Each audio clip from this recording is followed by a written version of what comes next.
In Algebra 1 and in Algebra 2, we learned how to solve systems of linear equations in two variables. Probably the first method you learned how to do was by graphing, and you probably graphed by hand. The solution was the point where the two lines intersected.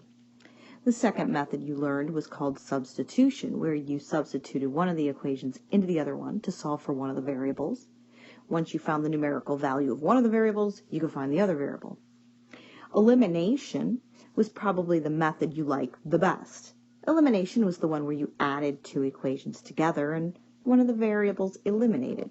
Sometimes we had to set the equations up to eliminate, but it was a nicer method for solving a system. What you may not have learned, depending on who you had as a teacher, is a method called the matrix method, which I will show you here in a few minutes, but I'm going to start by reviewing the things we did learn in Algebra 1 and Algebra 2. In order to use the substitution method, you have to solve one of the equations for a variable. Substitution is never a good method to use unless one of the equations has a variable with a coefficient of 1. Since the first equation has a 1y, I solved that equation for y, and I'm going to substitute this into the second equation in place of y. So 3x minus 2 times 2 minus 5x is equal to 22. So now I have an equation that only has x in it, because if it has two variables, you can't solve it. So 3x minus 4 plus 10x equals 22. 13x is equal to 22, so x is equal to 22. Try that again. 26. So x is equal to 26 over 13. And this is equal to 2. And now that I know that x is 2, the easiest way to find out what y is to actually plug it back into this equation up here. So y is 2 minus 5 times 2. So 2 minus 10 is negative 8. So the ordered pair, that's the solution to this system, is 2 comma negative 8. The way elimination worked was you would add the two equations together and one of the variables would eliminate. And in this case, this is set up for elimination because 4y and negative 4y cancel. So you're left with 6x is equal to 36. So x is equal to 6. Once I find out what x is, I can plug it into either of the two original equations in order to find y. I'm going to plug into the top one just because it doesn't have any negatives. So x is 6, so 5 times 6 plus 4y equals 54. 30 plus 4y is equal to 54. 4y is equal to 24, and y is equal to 6. So the solution is 6, 6. For the graphical method, that's where we plug it into our graphing calculator. We are not graphing this by hand. You need to have both equations in slope-intercept form in order to plug it into your graphing calculator. So the first equation, I'm going to first subtract the 0.32x, and then I'm going to divide everything by negative 1. So one of the equations that I'm going to plug into my calculator is going to be 0.32x plus 1.42. I'll put a little star there. The second equation, the first thing I'm going to do is subtract the 0.41x, so I get 1.8y is equal to negative 0.41x plus 2.31. And then I'm going to divide each of these terms by 1.8.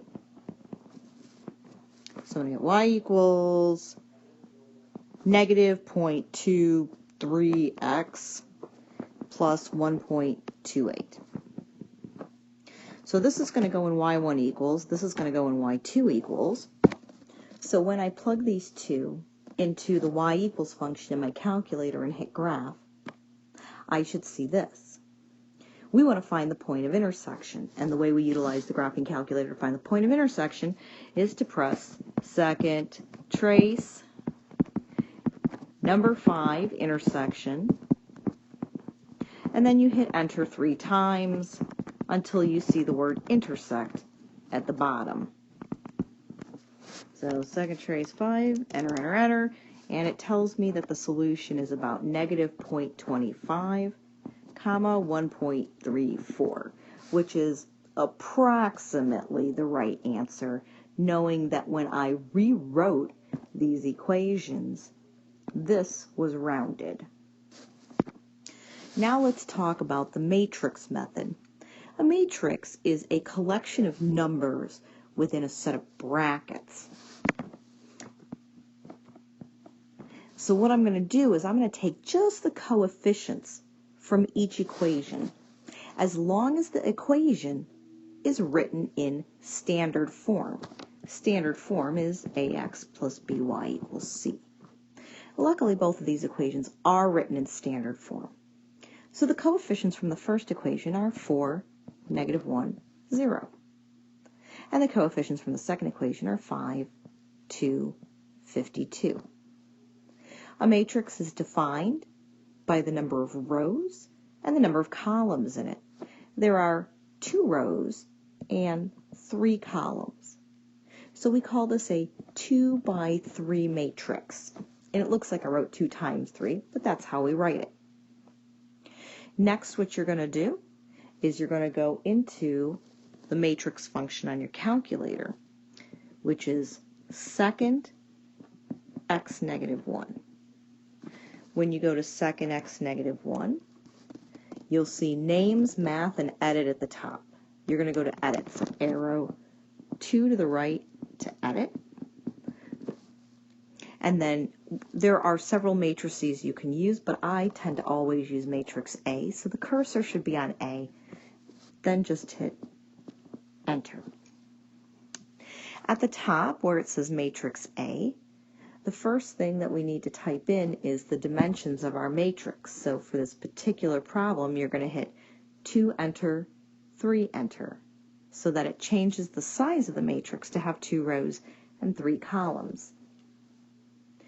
Then your cursor should be inside the matrix, and if you already have numbers in there, that's fine, but if you don't have numbers in there, then you're going to type in these numbers up here. So every time you type one in, you need to hit enter. So 4 enter, negative 1 enter, 0 enter, 5 enter, 2 enter, 52 enter. Don't forget to hit enter at the end, or it will not lock in the numbers. Once you've typed in the numbers, then you're going to go to quit, which is second mode, and then you're going to go back into matrix a second time. But this time you're only going to arrow 1 to the right to math.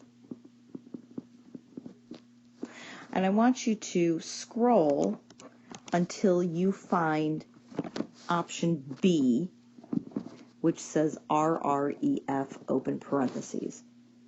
RREF stands for Reduced Row Echelon Form. It's a really convoluted way of going about solving a system of equations using a matrix. The calculator will do all the math for us. If you'd really like to know how reduced row echelon form works, by all means take linear algebra in college. But for now, you're just going to go find this, and then you're going to hit enter. And on the home screen, RREF open enter should pop up. Now you're going to go back into matrix a third time. But this time you're going to stay where you are on names, and the cursor's already on A, so you're just going to hit enter, and then you're going to hit enter again. What you'll see on the calculator